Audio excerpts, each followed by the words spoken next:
స్థానిక సంస్థల ఉప ఎన్నికల్లో కూటమి ప్రభుత్వానికి చావు దెబ్బ తగిలింది. వైఎస్ఆర్సీపీ విజయ కేతనం ఎగురవేసింది.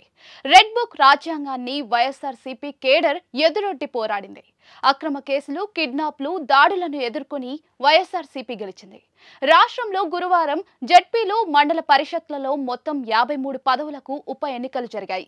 ఈ ఎన్నికల్లో వైఎస్ఆర్సీపీ ఏకంగా 32 పదవులను కైవసం చేసుకుంది.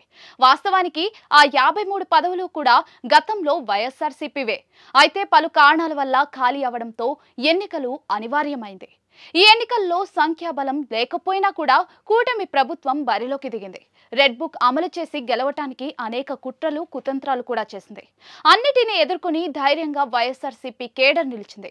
దీంతో టీడీపీ కేవలం 9 స్థానాల్లో గెలుపును సరిపెట్టుకుంది. ఆ గెలుపును కూడా వైఎస్ఆర్సీపీ సభ్యులను తమ వైపు తిప్పుకొని ఆ గెలుపుని తమ ఖాతాలో వేసుకుంది. కూటమి ప్రభుత్వంలోని భాగస్వామ్యులైన బీజేపీ, జనసేనలు పోలీసులను ప్రయోగించి చెరో ఎంపీపీని కైవసం చేసుకున్నాయి.